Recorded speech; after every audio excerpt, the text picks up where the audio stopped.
round of applause.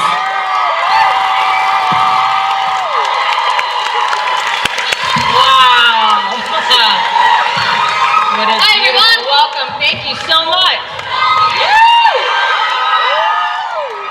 This ballroom is full. Look at all your fans. So many people. All came to see you. Wow. Happy Saturday. Salt Lake City. Wow. This is impressive. Thank you all for coming. And how has FanX been for you guys so far? It's pretty awesome. It's amazing. It's really good to be here. We've had a wicked time. I mean, these are like the best fans in the world, right, guys? It's really been lovely, truly. All of you have been just incredible, and we've met with so many new fans. There's a lot of people we haven't met, rather. Old fans that we're meeting for the first time, so this is pretty cool. And Rebecca, I understand that you were a fan of the show before you were cast, right? No. No? The internet No, I lied to wasn't. me. She was a fan of mine. Well, hello. Hello. By the way, hi. I'm not blind. No, I knew it was a massive hit, and I knew it was by the same guys that had done Lost. And I've always got a massive, show to-do list, and it was on my list. And then when they offered me the part, I'm like, oh shit, I need to watch it. So I watched about 66 episodes in 2 weeks. And I fell in love with the Evil Queen and Rumple. I was a huge fan of Lost, and was a fan of Rebecca Mader's before I met her, so. She loves me. And now I'm probably her biggest fan. So tell me a little bit how the casting process went, because with The Wicked Witch, The Wizard of Oz is a wonderful story, not a huge part of the Disney universe, but was that surprising to be cast as the Wicked Witch of the West? Yes, because Adam and Eddie called me and said, do you want to be on the show? And I said yes, but I didn't know the character.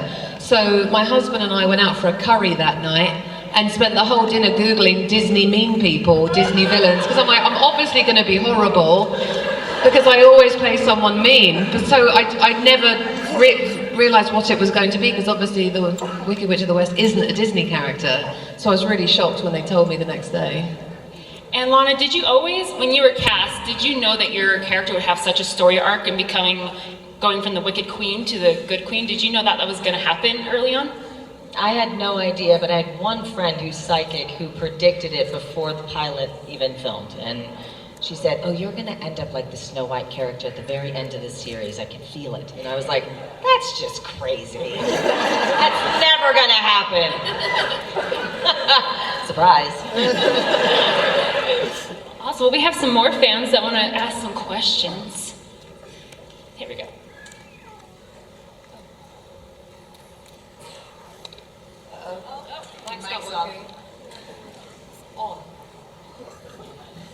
Hi, I'm Lee. I just want to say congrats, Bex, on your baby.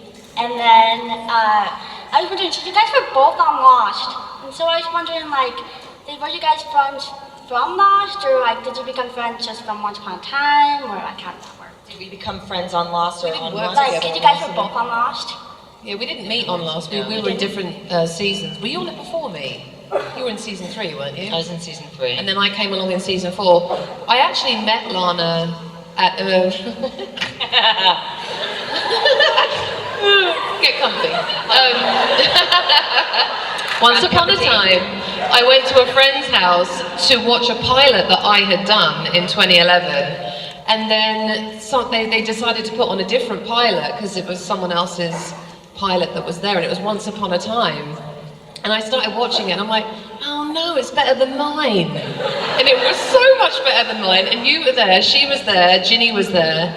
And I went out and introduced myself and met her there. And that was 2 years before I ended up joining the show. But I remember being really jealous that your pilot was better than mine. Look at me now. Yeah. I remember that because I remember seeing you and hearing you. Yeah, you can always hear me. It's that laugh. I mean, it's It could bend infectious. steel. And her gorgeous red hair and those eyes. I was just like, who's that beautiful woman across the room? I have to get to know her. I know. Stop it, don't stop. Now, all these compliments, we really have become the best of friends over the years, and I love this woman to bits. Same here. And now I'm gonna be an auntie! Yay! Excited! Aunt Lana! Please babysit so Mummy can go out. Wait. I'll pay. Okay. Well, I can have apple martinis. Yes. Kidding. Delicious. Hi. Hi, this question is for Nana. Yes. What is your funniest experience working with Robert Carlyle, also known as Mr. Gold? What was my funnest experience working with Funniest. Robert? Funniest experience working with Robert Carlyle? Yes. Oh gosh.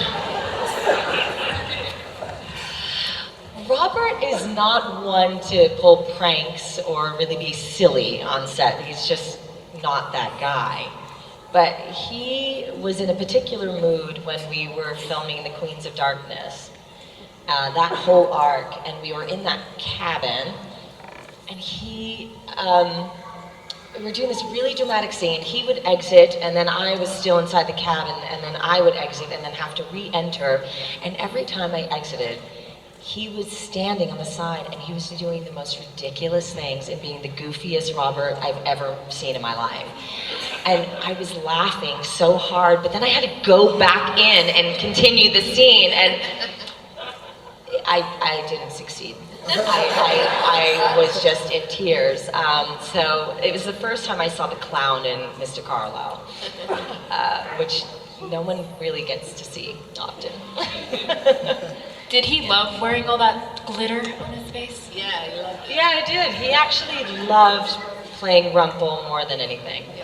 He loved it. Yeah, he did. Yeah. It was phenomenal as Rumpel. It's very captivating to watch. In that second episode, in the in the jail, in the cell, it was very challenging for me not to get lost in his performance. Because I was still acting, so it was like, oh my God, he's so, oh wait, that's my line. Damn it. So that happened a few times. That was the first time I really got to act with him, and I was just mesmerized. Like our characters as the Evil Queen and Regina. I'm sorry, it's the Evil Queen and Rumpel. Who am I? What character am I? You're gorgeous is what you are. I feel like I have played 12 different versions of her, so it's easy to mix them up. My Hi. question is for both of you. Did you prefer the costumes in the Forbidden Forest more or in Storybrooke? Definitely the Enchanted Forest. I mean, we loved playing dress up. It was fun to be in more normal clothes, wasn't it?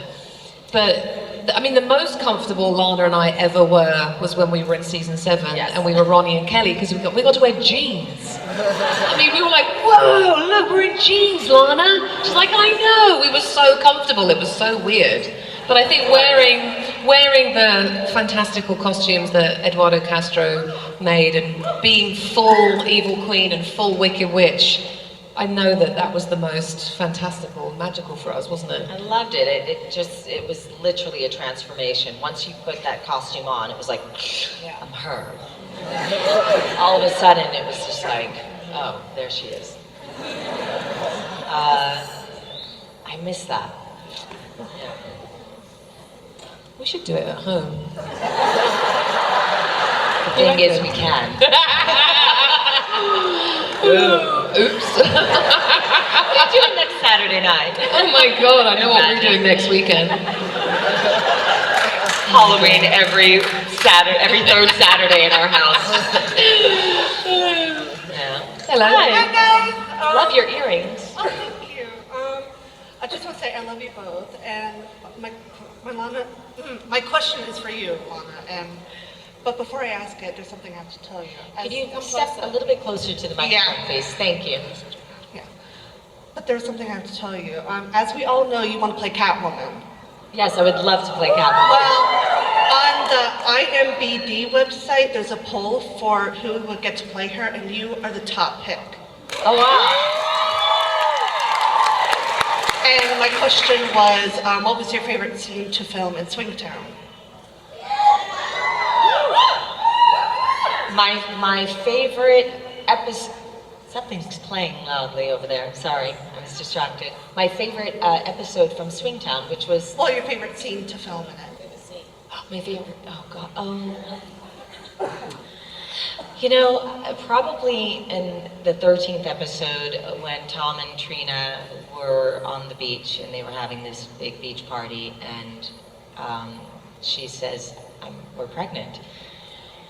And it was, I knew inside, like I sat on the beach and looked out at the water before we were filming, and Grant Joe walks up to me and he's like, are you okay? And I said, I have a feeling this is our last scene.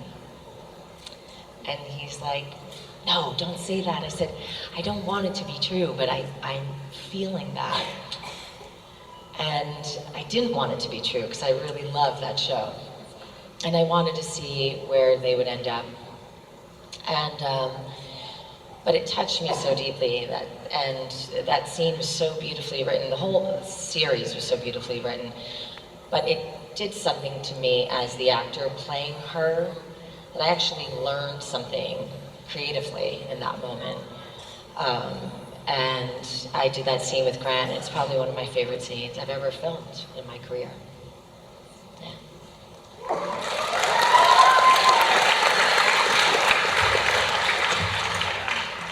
Okay, so I will back up in case you say no, but FanX and San Diego kind of have a beef, and we've seen the videos at San Diego. Would you guys sing Love Doesn't Stand a Chance and Wicked Always Wins for us? Oh. That would be half of the rest of the time here.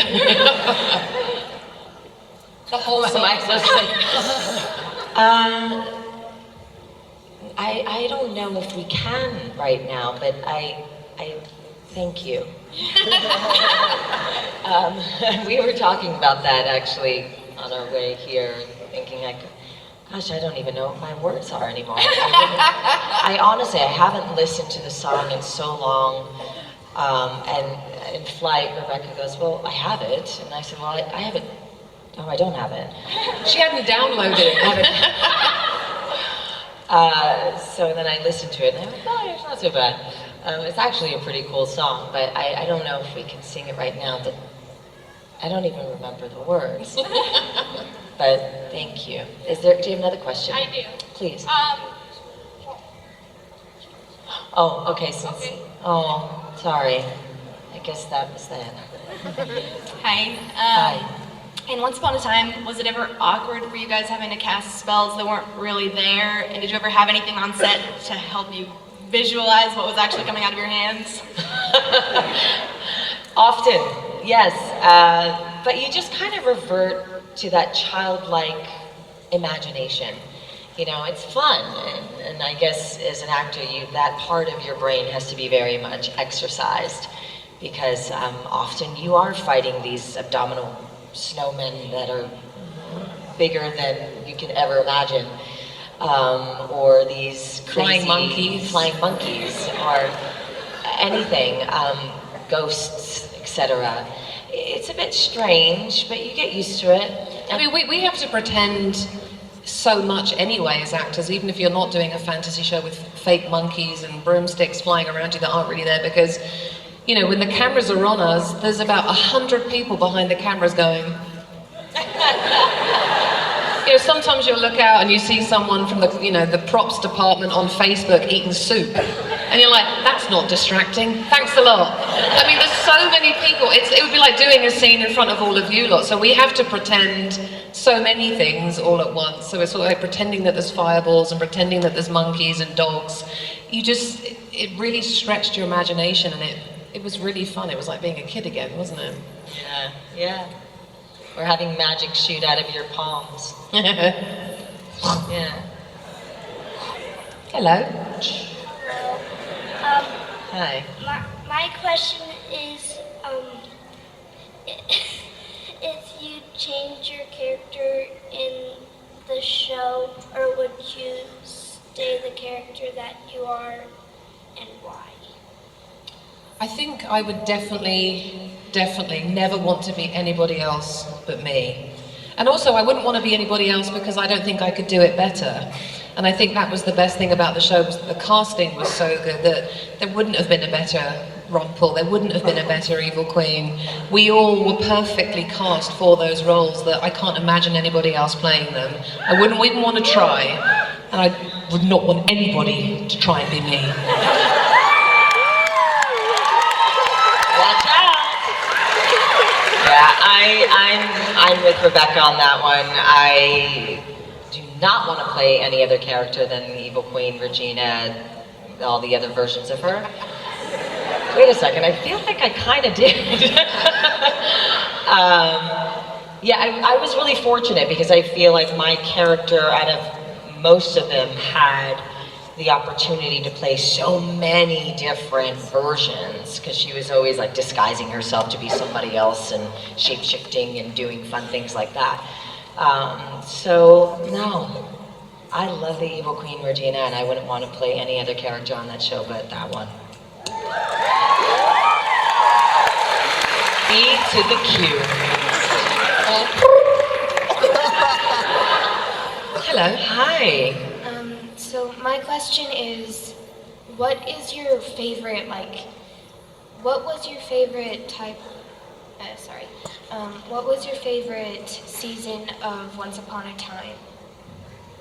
So I have two favorite seasons.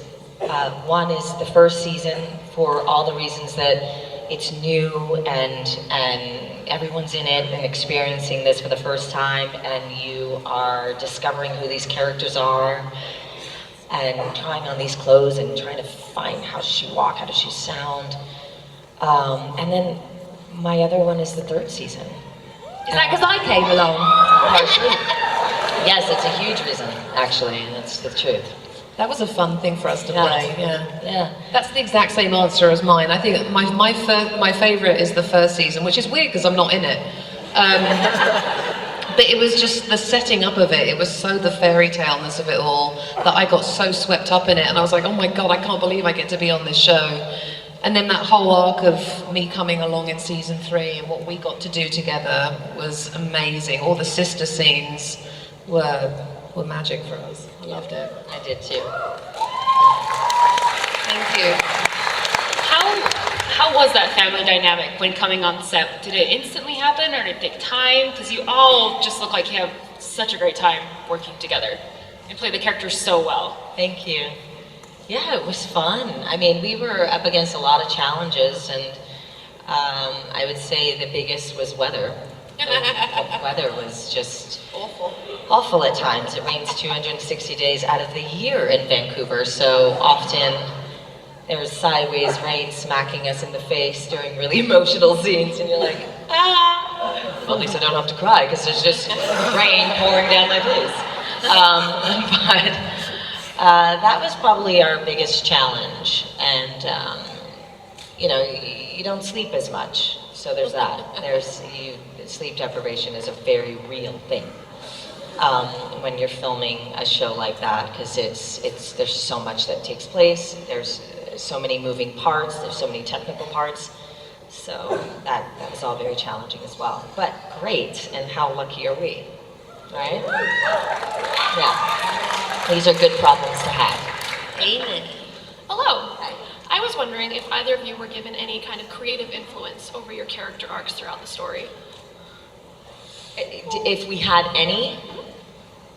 Yeah, well, I mean, we did. We had a good relationship with the creators. Obviously, everything was their idea, but we absolutely had input, and I always felt comfortable getting in touch with them and discussing ideas with them. For example, we all went to dinner one night, and they said to me, "Hey, Mader, what's it like working with the baby?" I said, "It's a bloody nightmare. Actually, the baby's really heavy and it hurts my shoulder." And what's weird is that fake babies are heavier than real babies. And I can only hold baby Robin with one arm because typically I needed the other hand to poof out or kill somebody or do something with. So 6 hours later I'm like, my shoulder! It really, really hurt. Or when I had the real baby, I'd be halfway through a monologue, crushing it, and then you hear, I'm like, no! Gotta start all over again. Shh! It was really fun. I'm gonna be a great mum. Can you tell? Shut up! Mummy's trying to watch telly.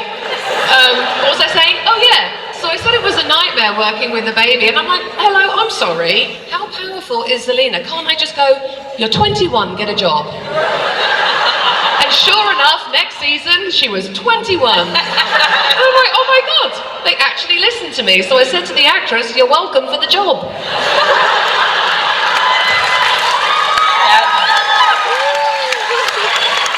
That is real. Yeah, you could collaborate with them for sure. They were very open to hearing whatever ideas and thoughts you had. They were also very generous, and they listened to you. They actually really listened to you. And they knew that Hansel and Gretel was my favorite fairy tale growing up as a kid. They also knew how close Rebecca and I were, so when they gave me the opportunity to direct, I had both of them in my episode. And that really meant a lot to me. It really did. So that was like a little treat from Adam and Eddie, so yeah.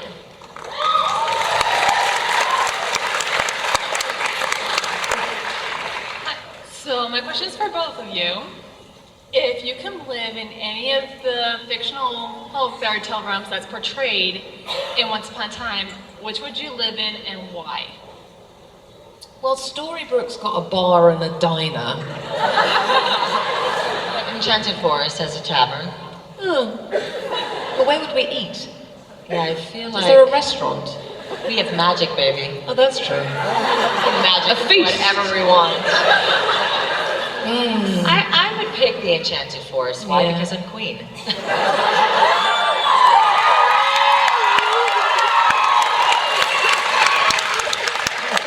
What about you? I don't want to go back to Oz. I get really lonely.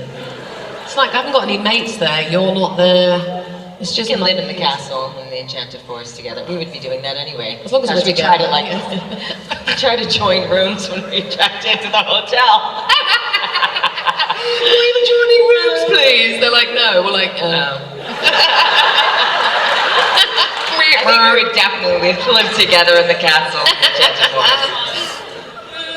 With a spa. And a bar. Yes. Not right now. I get it. With monkeys that massage our feet. Ooh. Oh, yes, please. God, I just want to poof us there right now.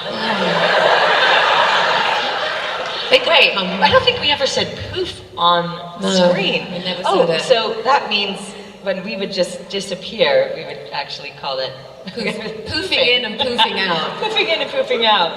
Which sounds really strange. It was written in the script. It'd be like, and they poof out. And it was always in caps, like capital P-O-O-F. Yes. Poof. Totally normal. I miss poofing out.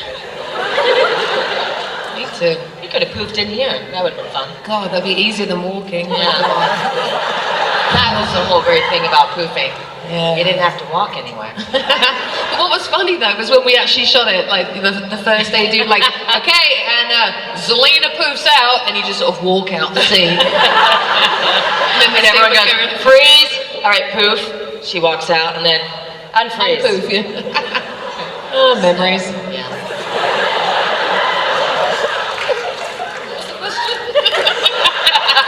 Where are we? What's my name? Hi. Hi. Thank you for coming to Salt Lake. Gwen, I appreciate your shirt. I'm sorry, did you say something? Your shirt. I like your shirt. Thank you. Can I just take a second before you ask that question?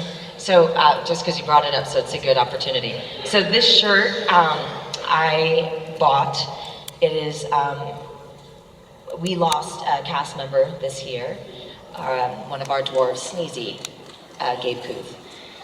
And there is a campaign to raise money to help his family. He has 2 children. And And this is the shirt, and it's really inexpensive. And I love how all of you want to give us gifts, and we so appreciate them. But if you really want to give us anything, maybe you can support Gabe. And I just tweeted on my Twitter page the link. So if you're interested, we'd really appreciate it, and thank you.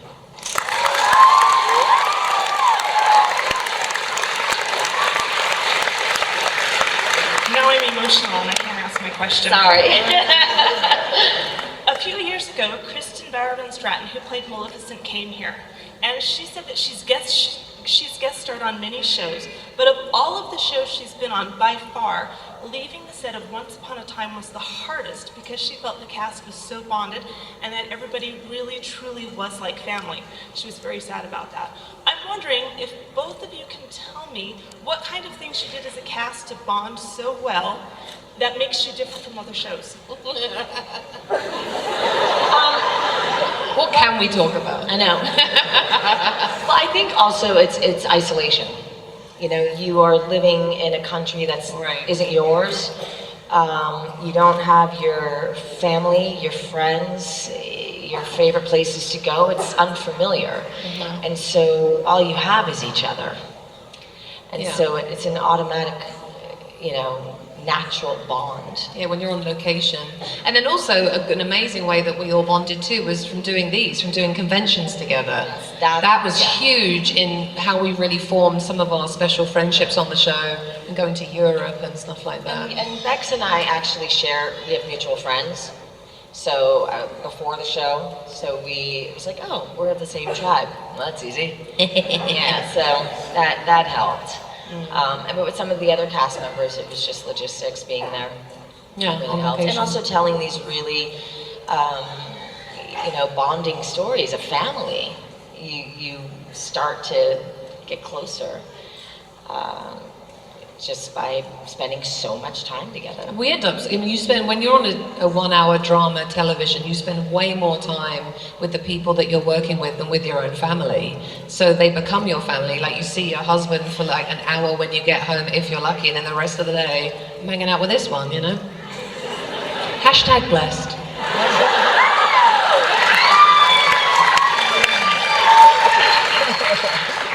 I just smiled to the mic. I just picked it up and smiled. You're such an actress. Oh well. Hi. Hi. So in Once Upon a Time, what would you say is your favorite season and your least favorite season, and why? Well, we already answered that one. We answered that one. Sorry, okay, do you have anything else? We said 1 and 3. 1 and 3. And why? Because Rebecca showed up in season 3, and 1 because it was new. Yeah. Okay, then what is your most positive experience? Positive experience? Oh, the laughter. I mean, one of my favorite things about being on the show was when we weren't working, like the downtime. You know, when we're not filming and we're waiting for the lights to turn around and things like that. That they put all of our chairs together, and it was all about, you know, Lana getting burgers for everybody and having sweets and running lines, and all of us being on Instagram and messing about, making fun out of each other. It was like being at college, wasn't it? It was just, it was a lot of silliness. That was my favorite. And then when they were ready for us, we were like, no, we're having fun. We're not ready to go back to that. I mean, one of the huge positive experiences was growing as an artist. I learned so much.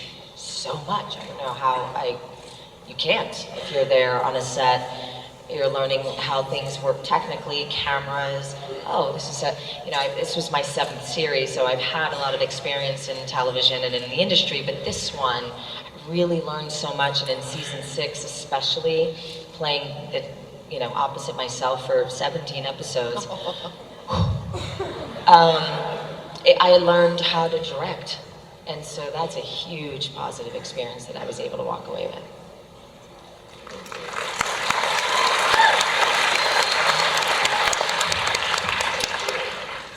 What is your dream role, whether it's on TV or film or stage, that you would still like to play?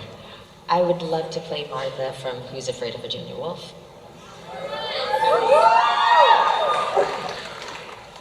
Catwoman. Huh? Catwoman. I want to play Lana. know my story? You don't know me, you don't know my life.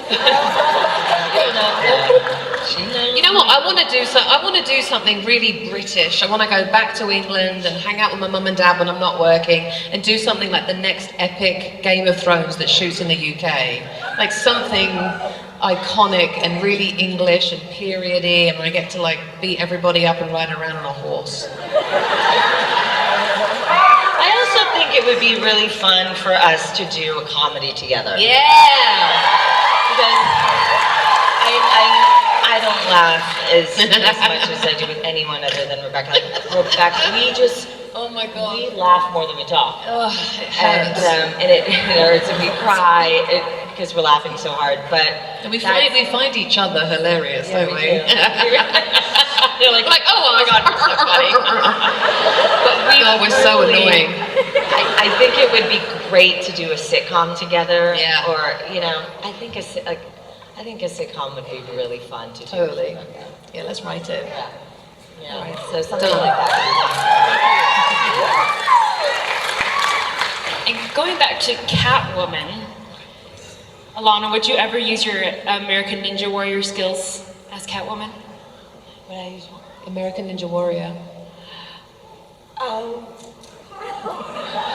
Maybe. I don't know. I really like martial arts, and I like leather.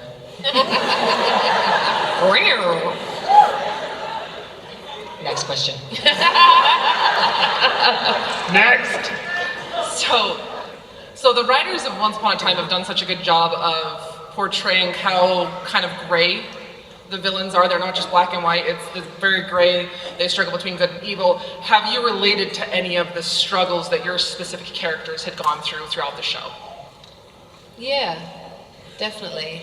I was bullied a lot growing up, and so the fact that Zelina was sort of isolated and given up, and her adoptive dad was mean, like I experienced a lot of cruelty and meanness from people at school. And so it was very easy for me to get there emotionally because of all the stuff that I'd been through growing up, and it was really cathartic and healing for me to kind of go through those emotions again, because I didn't have the easiest childhood. So it was fun to kind of work through that character. Thank you, sir. Thank you. And if I see that kid who did that to you, yeah. Get him, Lana, get him! Get him! I think the beauty about Once Upon a Time is there is something in each of those characters that all of us can relate to. So I saw myself in every one of the characters. I learned a lot from Regina, I learned a lot from Snow, I learned a lot from Emma's character, I learned a lot from Zelina. Didn't learn a lot from Rumple. I learned what not to do. But that's what's so beautiful about Once Upon a Time, and I'm sure everyone in this audience can relate to that. Do you think there's a message in every episode, but what is one message you hope that gets to the audience that has watched Once Upon a Time? I think Snow summed it up when she said hope. She would always come back to hope and faith, like no matter what situation that you're in, is that nothing is permanent. So even on your darkest days, you can hope and pray and have faith that a brighter day is coming.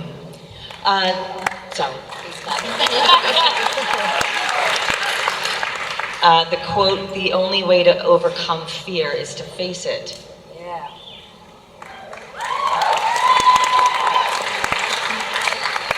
I wrote that the other day. One of the fans asked me to write that quote, and it was something that I forgot that Regina said, and oh my gosh, it's right. There's so many of those, profound lines that we all are inspired by and aspire to live by. So I love that about our show. There was always like a gift, a lesson to learn. Hi. Hi. I wanted to specify, I don't want to ask if you read or have read it, but I wanted to know how you felt about fan fiction the fans writing it? I love that this show inspires and creates art. I think it's phenomenal. And keep doing it because it like has woken up all the artists in all of you. I met this woman who said, I just started drawing last November. I'm like, last November? I mean, honestly, she drew this portrait of me that just looked like she had been drawing since she was 2 years old. It was that beautiful. So I just think it's amazing. Poems, movies, books, screenplays, music, paintings. That's spectacular. I love it. We're running low on time, so maybe just one more question. Oh, okay. Hi, ladies. So my question is for Lana. A little while ago, we were kind of hearing things about you maybe being on One Day at a Time, but you were too busy. I can't hear you, and I'm having difficulty. Could you please speak up? What about now? Well, you just went, what about now? So, no. Please. Okay, is this better? Yeah! Whoa, there it is. There's her voice. Okay, so a while ago we were kind of hearing things about you maybe, possibly being on the show One Day at a Time, but you were too busy at the time. But now that the show's been picked up, like, if they called you right now and were like, what do we have to do to get you on this show? What would you want to be? Like, who would you want to play? I don't know who I would want to play. I mean, I have no idea what the writers are creating in that room, so I really don't know. I'm sure Gloria, she's so talented, and I love Justina. I think she's amazing. I've known her for 22 years. So whatever they create, and if it works out with the schedule and everything, I would love that opportunity again. Well, we like to hear that. Thank you.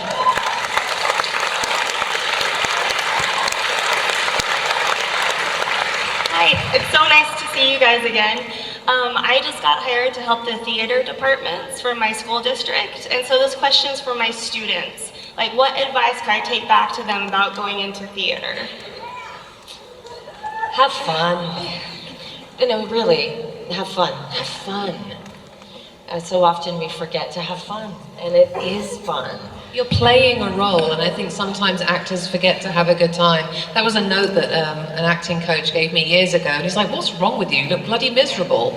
It's not a miserable scene, but I was just really nervous and in my head, and he went, Rebecca, you're playing a role. Playing a role. I went, well, yeah. Duh. So I had fun with it, and then I nailed it. Awesome, thank you so much. And learn your lines. Yes, learn your lines. Amen, sister. That is key. Thank you. All right, that's all we have time for questions. Thank you guys so much for coming. Thank you, everybody. Could you please give a huge round of applause for Lana and Rebecca?